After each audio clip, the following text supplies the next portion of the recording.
Hello, NFL and Atlanta Falcons fans. It's Saturday, end of the week. Welcome to a new edition of Jackson Pigskins. I'm your host, Tom Pollen, along with Wanda Weidman. Hello.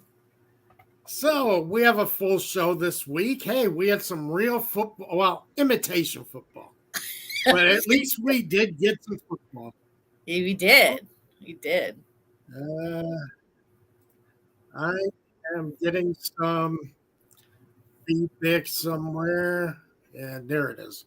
Okay, I killed the feedback. Every now and then I'll get feedback on this show, but um, but hey, we got football today here in Chicago.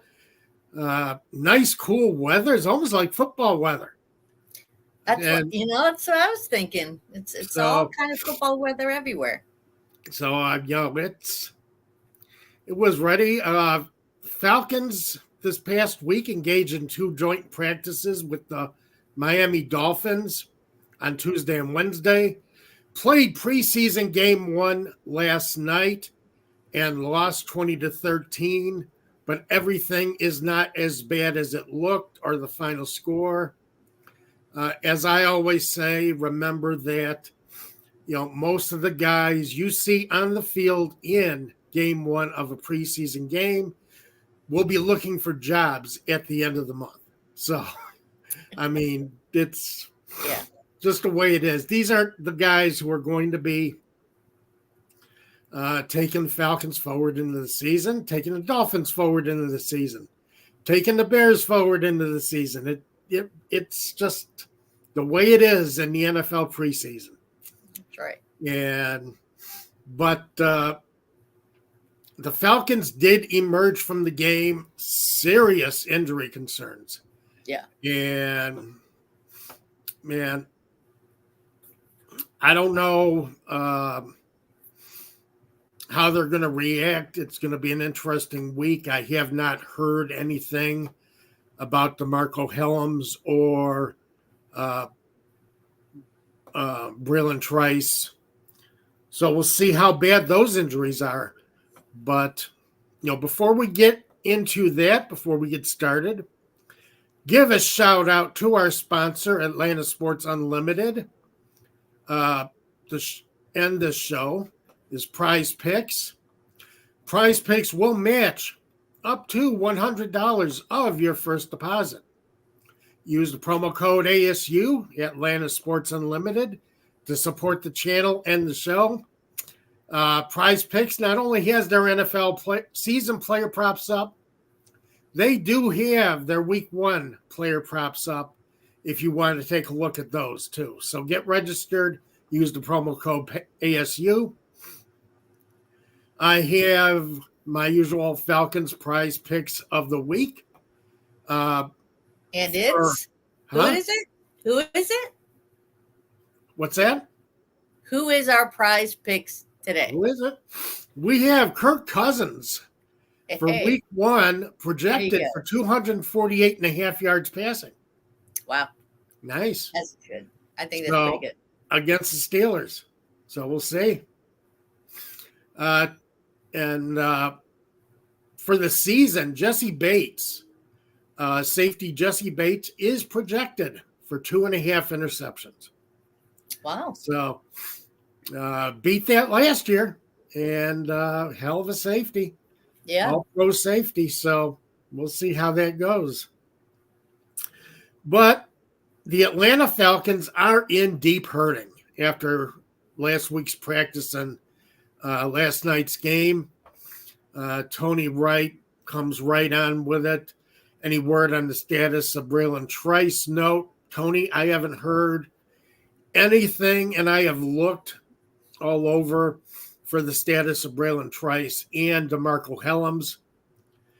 Hellams looked serious. They had to cart him off.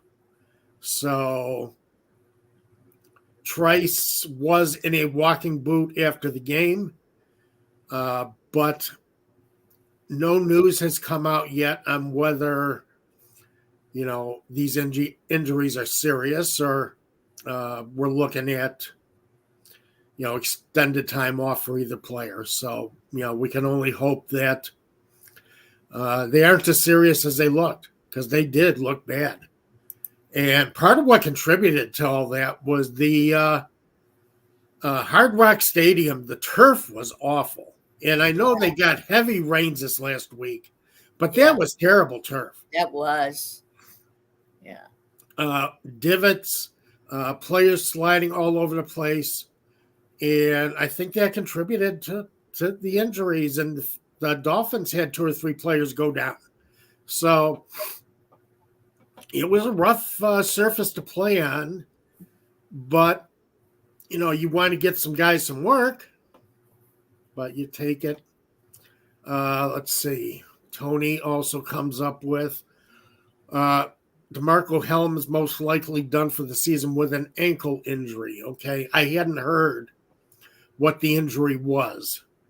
So I just remember him being in great pain when he was put on the cart. And there wasn't much, Yeah, I know. He has a grass surface. That's when I say turf, that's kind of what I mean, Tony. And it was divoted, slippery, and it was not in good shape. So contributed to some injuries last night. We will talk about the first game of the season and how some of the players on the Falcons looked in their first week of NFL action in a moment, especially to start by rookie Michael Penix. But the real story is the injuries.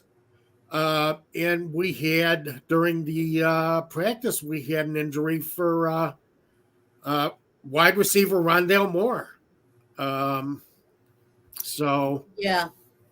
His was pretty bad, to where they had to have a stretcher come out, take him, and the team kind of got together, because to them it looked pretty bad, and it wasn't noticeable at first, that Penix had done a play, and then the next thing you know, you look on the other corner and there's all this emergency stuff going on. So he was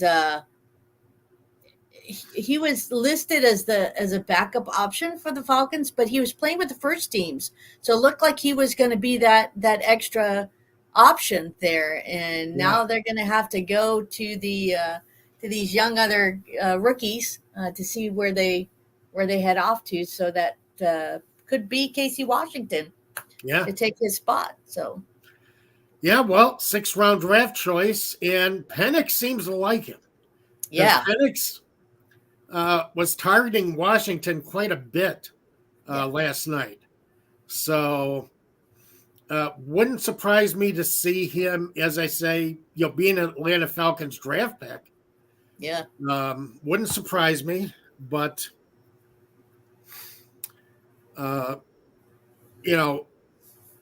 they say after the game, Raheem Morris said that, you're trying to get some guys some work, and, Helms, he's going to be at least a backup, and he's fighting for a starting spot with Grant. And Morris said, we wanted to get him some time being the second string. And Trice, they're like, well, Morris was like, first NFL experience. This is his first NFL game. Yeah. And he wanted to get him, on the field and, get him heated up and get him playing. And, that's what happens though sometimes. You lose guys, and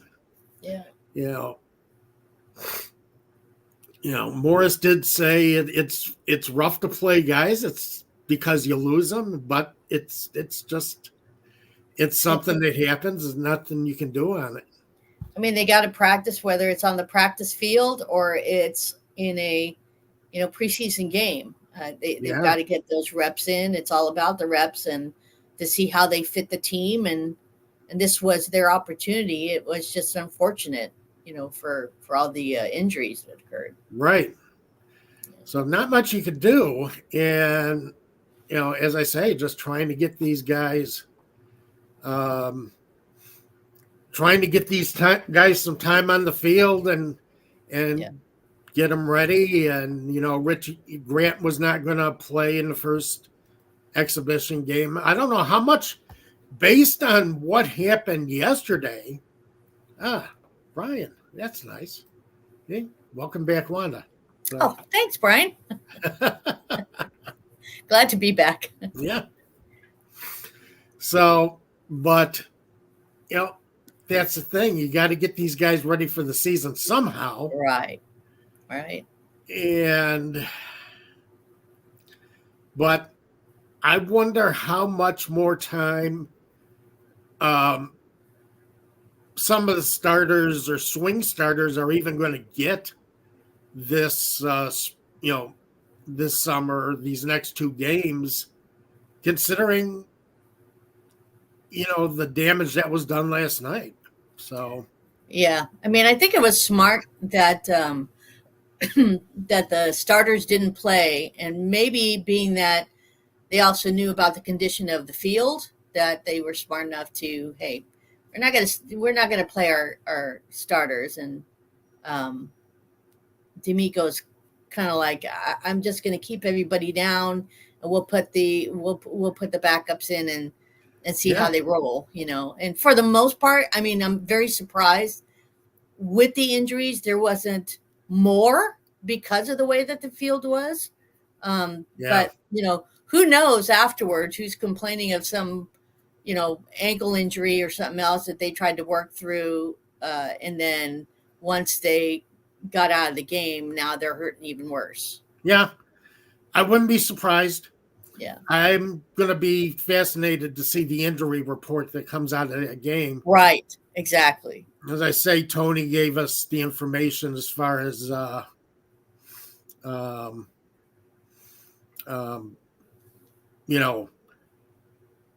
Hellam's having the ankle. Right. But you hope that Trice, you're counting on Trice to be one of your outside edge rushers, and just did not. Well, I don't think he played very well yesterday. Seemed to be taking on the defensive tackle straight on instead of trying any moves, trying to bend his body or trying to make a move on the tackle. He was going straight ahead at the tackle, getting engaged and getting locked up. Which isn't bad. It's his first NFL game. Right. He will he will get better at that as he moves forward, as Jimmy Key works with him. Right. But, that's the thing. You have to give him some time to, this is what the NFL is, kid. This is the speed that the game goes at. Yeah. And, here you go. But,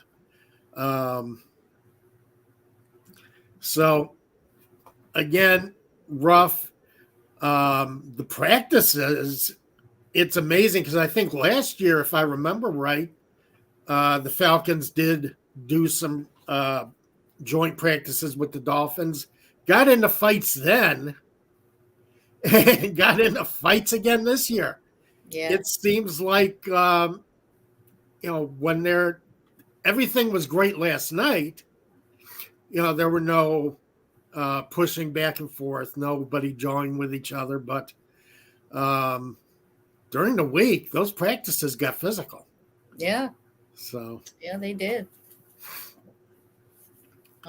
And I think there were some penalty fines for that, weren't there? Not the Falcons, but there were fines, and I forget what teams. Let me look it up here because it wasn't the Falcons Dolphins, but there were fines handed down. Lions and Giants. There you go. Lions and Giants got fined. So both teams were fined $200,000 for not being able to keep their players under control. So. Well, there So you go. yeah, Yeah.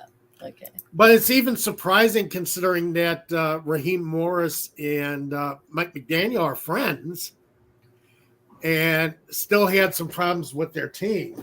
But Yeah. you know, not much you can do. When it's the first contact of the season, your first time in pads, yeah, you wanna get to it. So I don't know.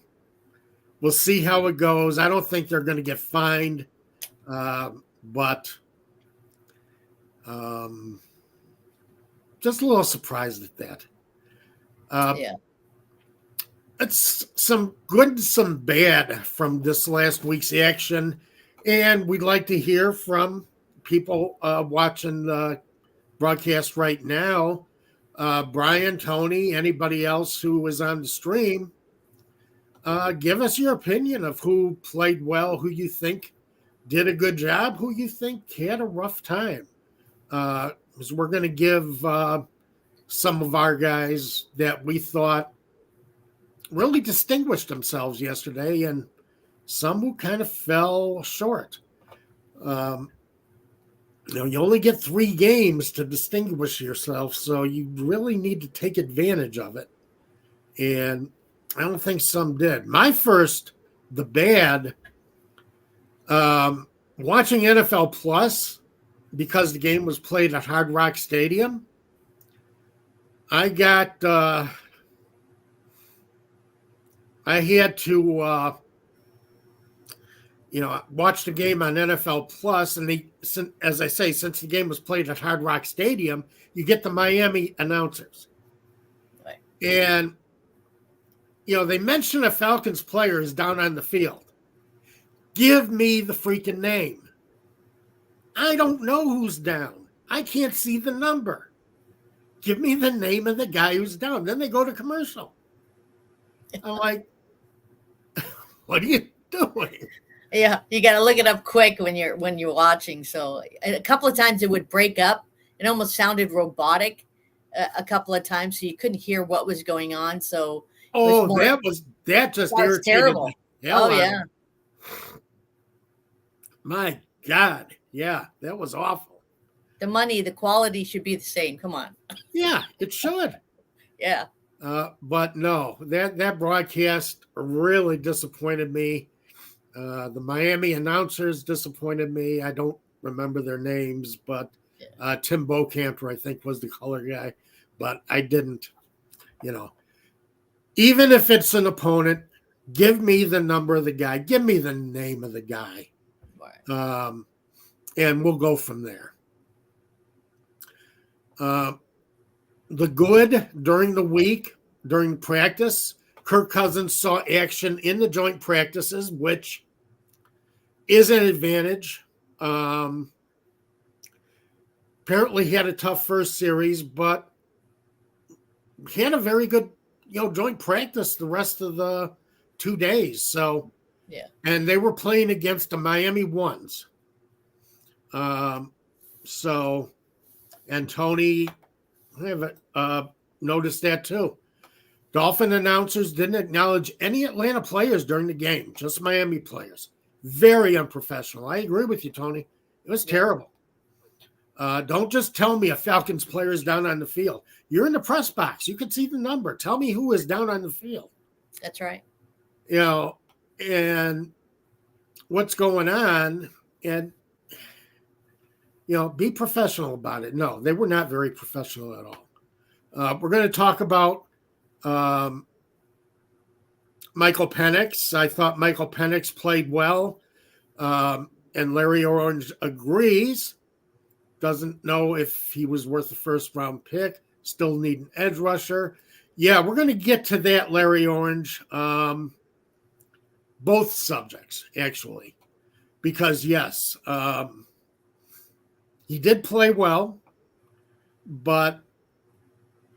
and he might end up becoming a pretty good quarterback. I see what Fontenot and Morris and the Falcons scouts did see in Michael Penix in his first action, but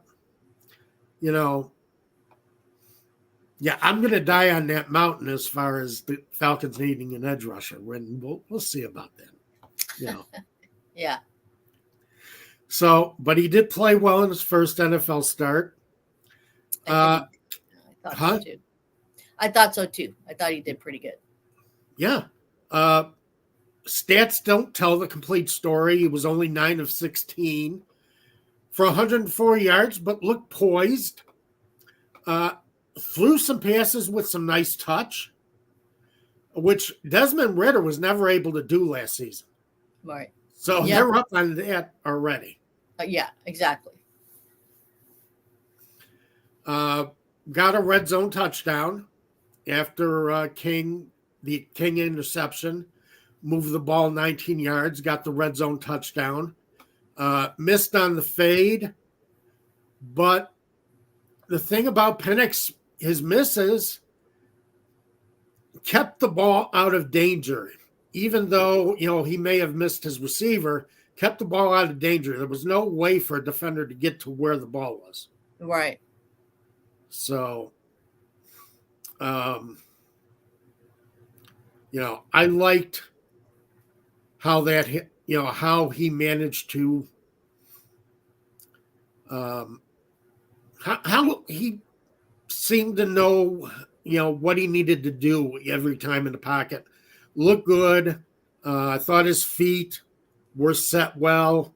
Thought he went through some progressions. It was nice. One time Quentin Bell came at Penix unblocked, and I don't know how the heck the offensive line allowed that. But no hot receiver, but Penix nearly got the ball to Washington just outside the end zone, and even, rushed and pressured like that at that point. Seemed like Penix, didn't lose his cool. Knew the guy was coming. Didn't have a hot receiver, or else I think he would have hit him. Right. But nearly got the completed pass anyway, and again, kept the pass away from the defender. He looked pretty relaxed, and he didn't look rattled. So that's what impressed me about Penix. He didn't look like he was panicking in the pocket. He was trying to find who he needed to, and like you said, he was careful on not wanting to get an interception. So he threw it enough to trust the receiver to make the play. Yeah, and that's where he was trying to go. So I give Penix kudos there, because he didn't look nervous, and that really helps a young quarterback not look like he's panicking, but looks like he knows what he's doing, and that's what he showed yesterday. Yeah, exactly. Yeah. Dropped a dime to Chris Blair for the 41. Yeah, that was nice. That was nice. Beauty. Yeah. Blair broke open between two defenders, and he dropped it right into him. Right there. Got a big line drive to Washington for 16 yards and a first down. And again, never put the ball in danger. No, he did it. Yeah. Threw a touch pass for 41 yards to a line drive for 16 yards. Again, last year, Desmond Ridder was able to throw the line drive pass. Could not throw the touch pass to save his life. Right.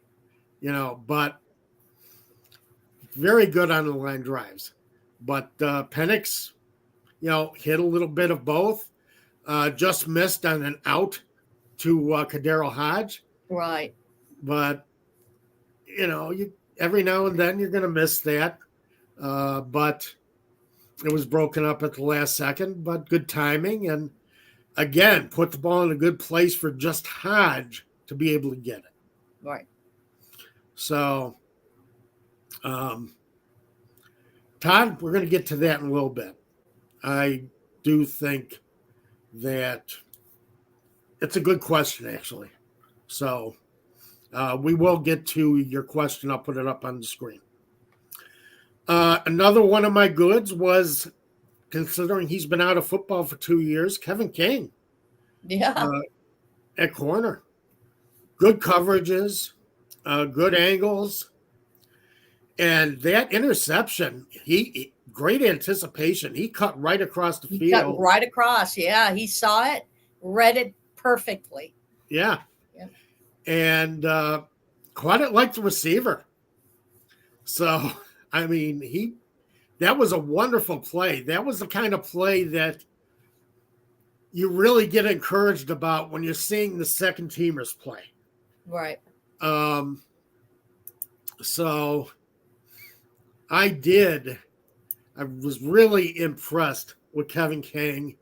And I think Kevin King's put his name in the mix for, not starting. I think it's still up to Clark and Mike Hughes as far as starting. But, let's say Kevin King has put himself in the mix to make this team, just the way he played last night. And I'm looking forward to seeing him further.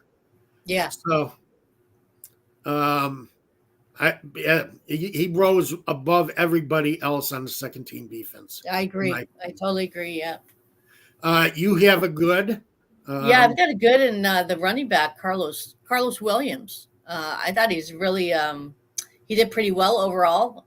He had some grit and some toughness in the way that he ran the ball, trying to get in through the openings there, through the defense. And I see him as a really good stash in the practice squad. If depending on how he goes through the season with the running backs that we have already, I think he might rise above. He's one to watch through the remainder of the preseason games. If he continues to play the way that he's doing, there may be some that's on the roster now that could be in danger because he was pretty good. I thought he did well. Yeah, I think Williams is going to compete with McClellan for that.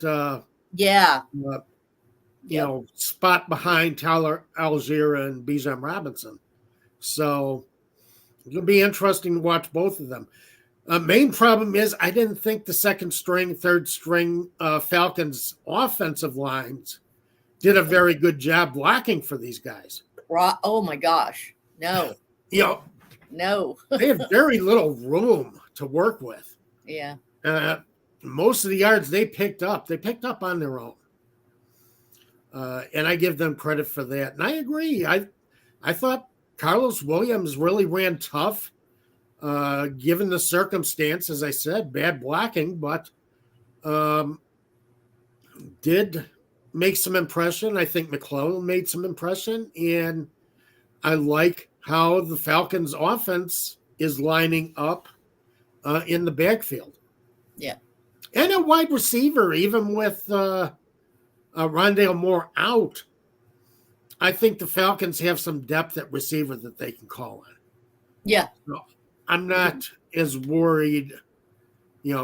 I'm disappointed that Rondale Moore is going to be out because of the possibility of him on the kickoff return unit. But with his speed, but I think the Falcons can cover for him for the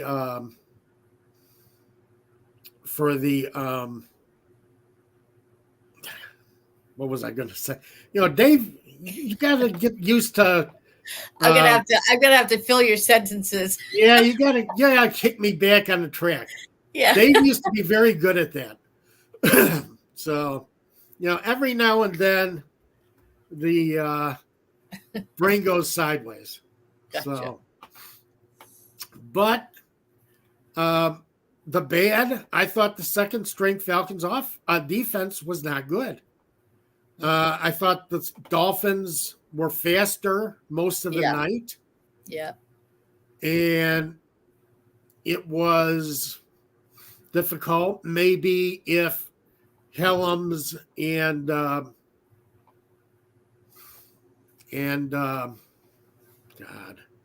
I am bad today. It's been a rough week. But if who was the other guy who got injured? Oh, Helms and Trice. Trice. Helms and Trice had stayed on the field. God. Sorry, guys. Yeah. It's okay. Tom happens to me every single day. Oh God.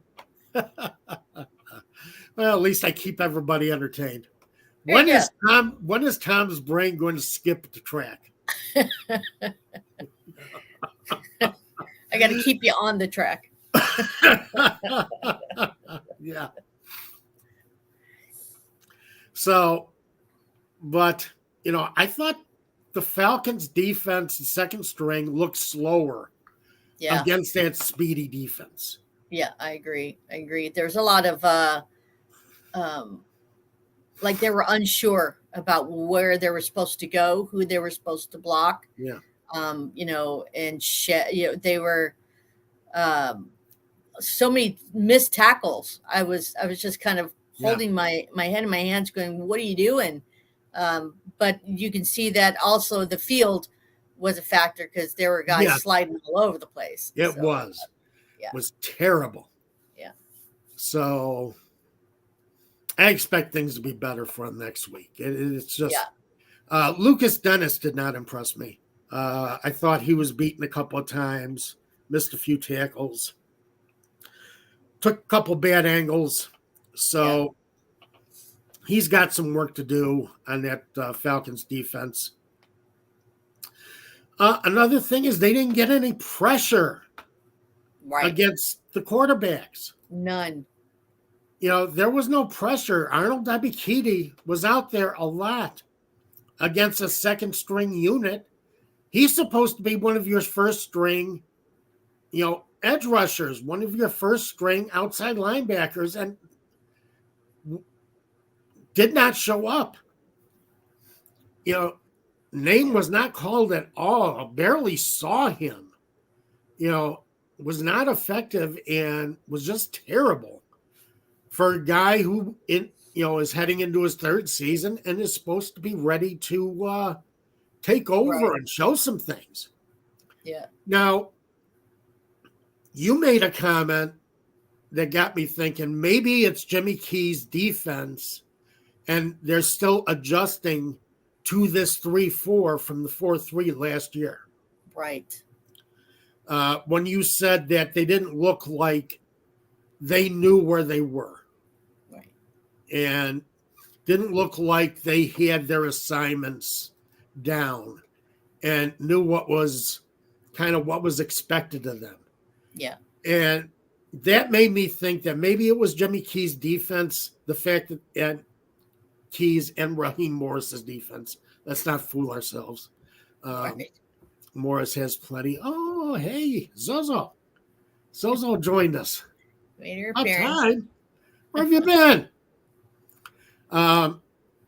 So, yeah, it's tough to say because I think they're still getting used to playing that 3-4. It's a different scheme, and there's a different thought process. So I want to see how this progresses next week, and hopefully we see something better out of the second string defense.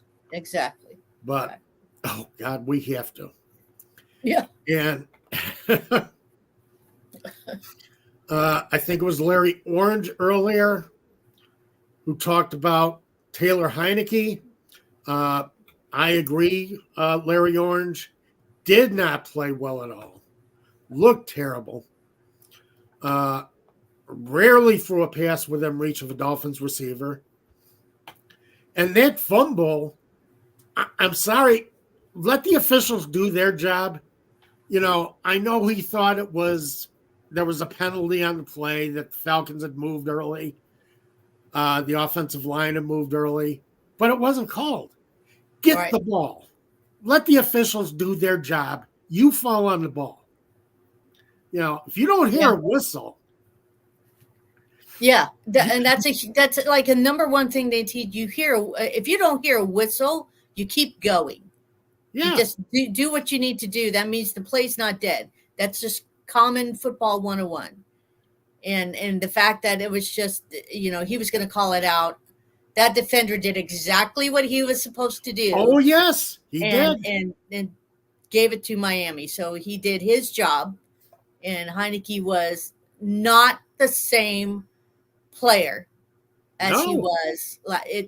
He looked completely out of sorts. He looked like a rookie.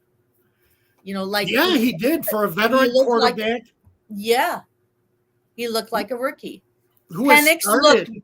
Penix looked way better than Heineke. Yes, he did.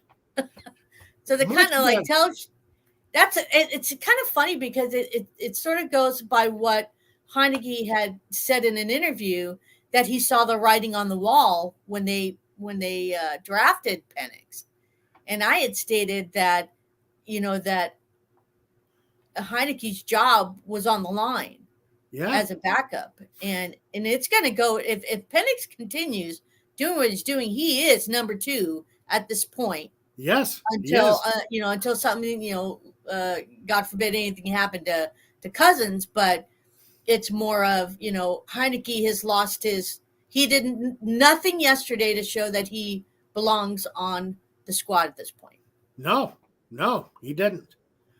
And I know Rourke kind of got the team into touchdown range on that final drive, but I didn't see much good from him either. But there's interesting. Larry Orange saying, "I hope we're scouting the waiver wires for a third string quarterback." Larry, August 27th is the cut down to 53 men, and I am very sure the Falcons will be looking over the waiver wire to see who's going to be available at that point. And I'm sure there's going to be some quarterbacks out there pounding the pavement looking for work. And because right now, and I know, and I think, Brian says Heineke is getting very few reps in camp. I get that. Yeah. But he's a veteran. Yeah. This is a guy who's played, he started in the NFL. Washington had him starting. They thought maybe he was their guy for a stretch run. He has played, and he has played successfully in the NFL. So I'm not as big on the, snaps excuse for Taylor Heineke. He knows what to do behind the offensive line, behind the second string offensive line, and just looked awful. So we'll see. But as I say, just looked bad. I thought Arnold Ebiketie again was awful. Could not penetrate against the defensive line. Braylon Trice, his excuse is it was his first NFL action. And I know, Trice will learn how to use his body against offensive tackles. But, it's, Ebiketie, again, this is his third season. And right, he's got to show something now, or else that's a wasted draft pick. So we'll see how that keeps going.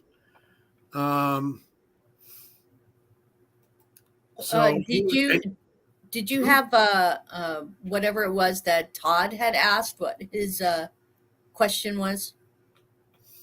Let's see, where was? The play calling on offense in the red zone was concerning. Yeah. I'm not as worried about that. I was worried about the execution in the red zone. The execution by the offensive line and the execution overall by receivers, quarterback in the red zone. Except for the one where Penix actually got the team into the end zone. But yeah, I'm worried about the execution. I'm not as worried about the play calling yet. It's tough to tell about the play calling right now. So Who was we'll the? see. Remind me who the fourth string quarterback was. He Uh, played the last series. uh, let's see.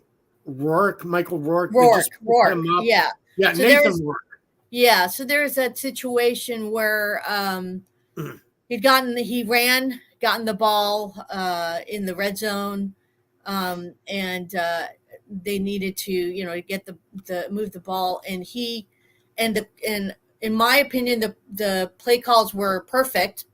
He just could not get the ball in there, and there was where they were at the fourth down, they decided they were going to go for it, Yeah. and there was I can't remember the offensive player that was there. He goes by. All it would have taken was Rourke to just zip it right in the middle. That would have been a touchdown right there. And he Yeah. was hesitating too much, and that will kill a really good play call. So if they're calling in Right. the play, say this is what we're going to do, and the quarterback's hesitating, it's going to kill it every single time, and that's what they were getting. Right. Yeah. Apparently did pretty well in spring football, and that's why he's getting these chances in the NFL. But you know, again, Yes. spring football isn't the NFL. It's Yeah. you're facing a different game. Yeah. So yeah, you got to make decisions quick. You can't let it lag. And Right.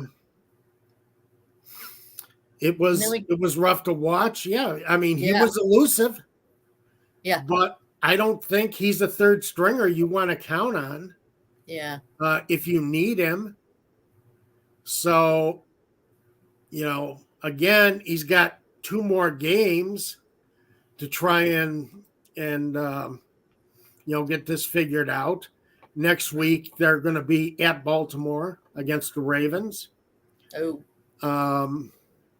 Somebody made a comment. I think it was Tony Wright. Yeah, I would like to see them play the starters at least the first series, if not the first 2 series next week. Yeah.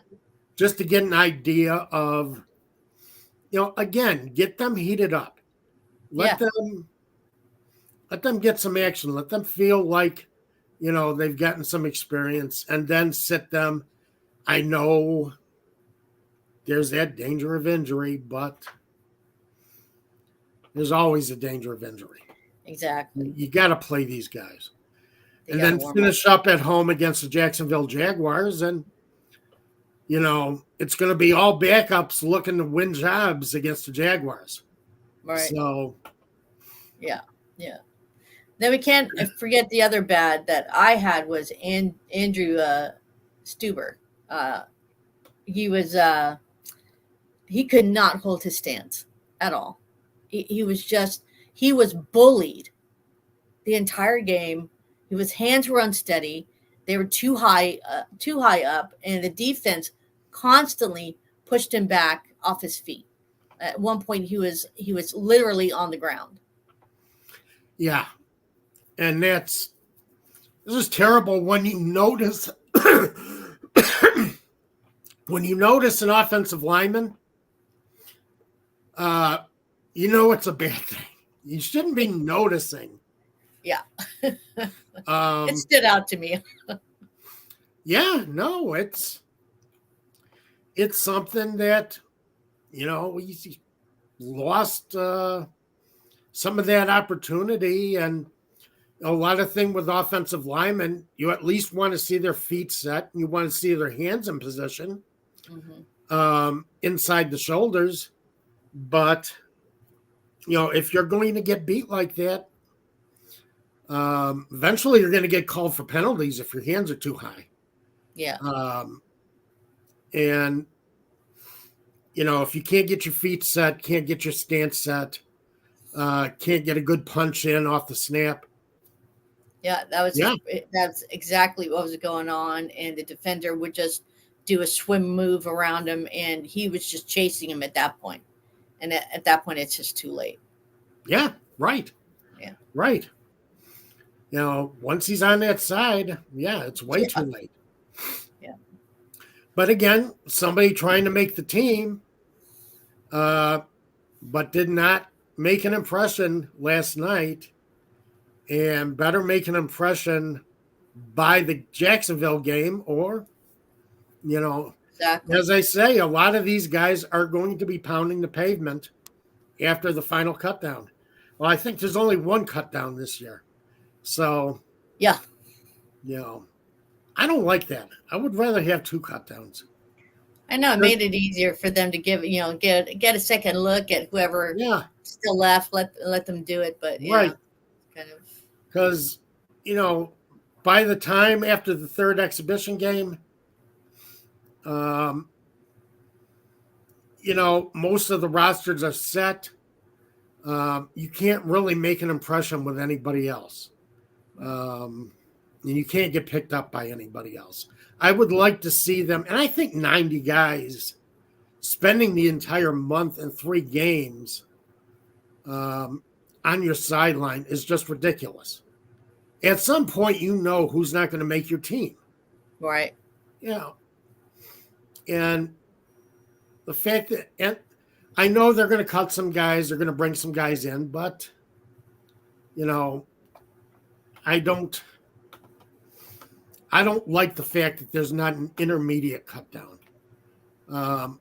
I did see a comment.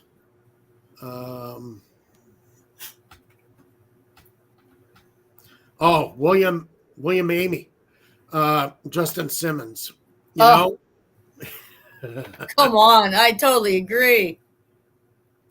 I agree with that wholeheartedly, except the Falcons don't have the cap room anymore. Right. Unfortunately, William, it's going to be a case of the Falcons trying to find guys off the pile at this point, or hoping you have them in camp, or trying to pick them up off the scrap heap. Because anybody who is starter quality, like Justin Simmons, is not, the Falcons aren't going to be able to bring him in. And I would love to see him here. But they can't afford him. They can't afford any more free agents this year. You do have to leave a certain amount of cap space for injuries. For guys you have to sign because of injuries during the season. So the cap space is not there. And I would love to see it, but I am with you. Yeah, I am too. You've been great. Yeah. But just not going to happen, unfortunately. So, but let's see. Anything you're going to look for next week? Anything you think you believe about next week that we're going to be looking for against the Baltimore Ravens? Baltimore Ravens, gosh. I would love to see. I would love to see the defense, the second defense, show up and do what they need to do. Hopefully, with better field. That they can rise to the occasion, and with that, being able to see if there is someone that can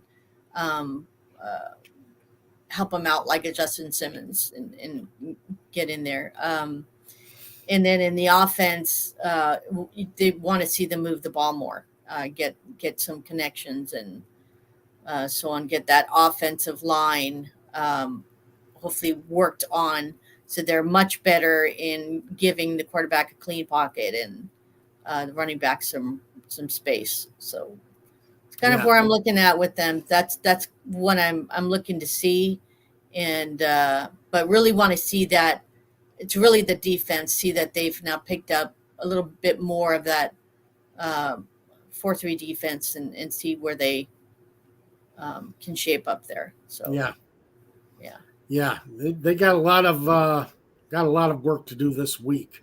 Yeah. to get used to the new scheme.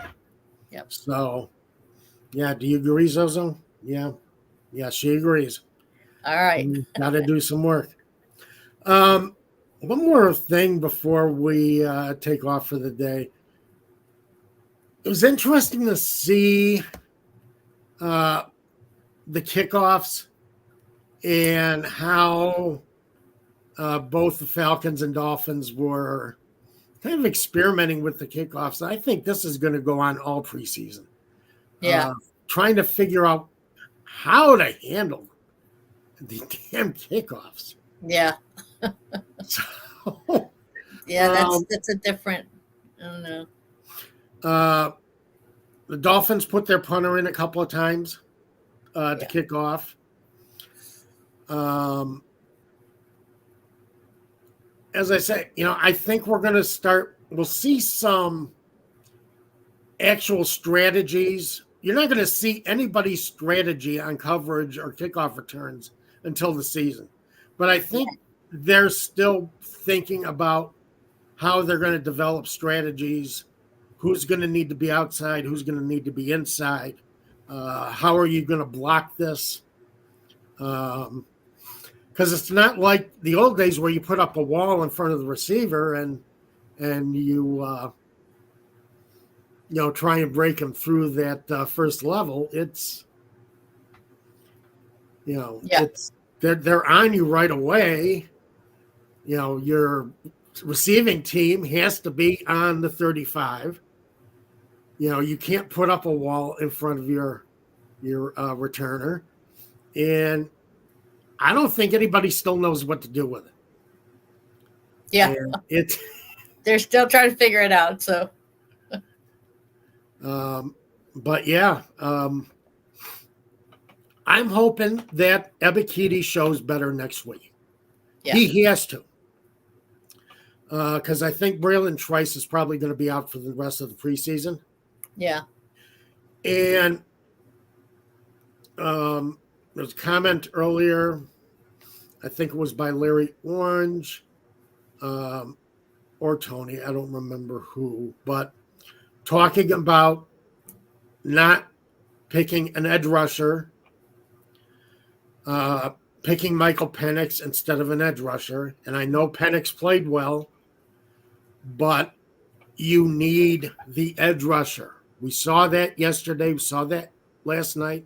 Ebiketie, I don't think, is going to be the guy.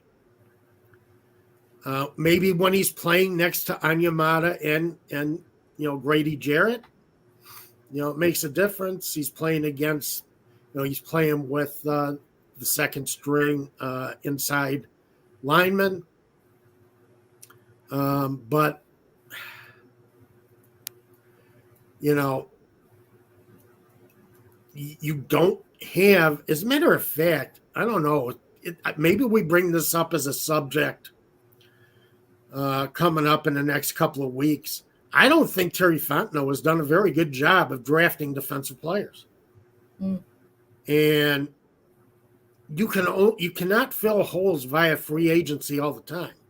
Right. So, and I know he loves his offense because he keeps drafting these offensive specialists, in the first round. But my God, you've got to do something to shore up this defense. Yeah. And I want to look at his draft history. Good idea. I think that'd be interesting to see where that goes. Because I'm not, as I said, I wasn't impressed with the Falcons' second string defense. and their backup defenders and guys trying to make the team. And that has that concerns me. Because these are the guys, if any of your first string guys get hurt, these are the guys that got to come in and do the job. So we got to see more from them. Yeah. And I don't know. I'm not impressed. And I want to take a closer look at Fontenot's drafts on defense. And Let's see how many actually have come out. He's done well in free agency, getting Onyemata, getting Caden Ellis. But, you know, he said a couple of weeks ago, one of the strengths about the Tampa Bay Buccaneers is they draft guys and keep them. And then those guys develop into NFL players and are worth keeping. Right. I don't think the Falcons have had the same type of luck, same type of success. So something to look into, because this defense, I think I have no problem with the way this offense is going to look going into the season. They had good joint practices, both Cousins, the first string and second string against the Dolphins. Right. It's this defense that concerns me. So, yeah, of course, yeah, and for good reason. You need the defense.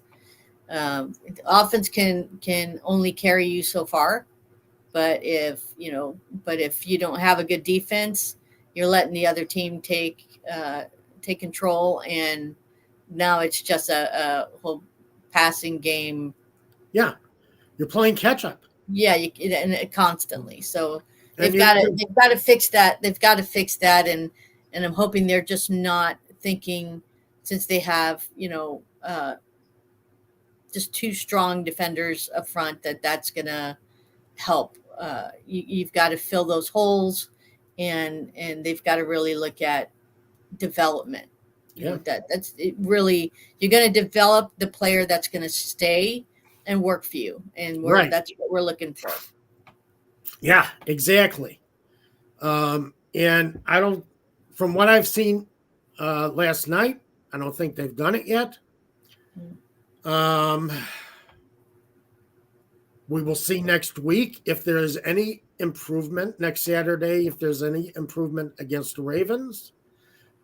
We will talk, do a preview of the Falcons against the Ravens next Saturday. Let's see. I think they're on at the same time we are.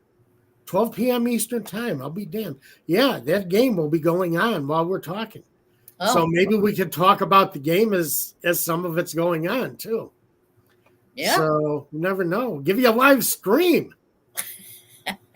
Hey, why not? Before we go, want to mention Prize Picks. Support the show, support the channel.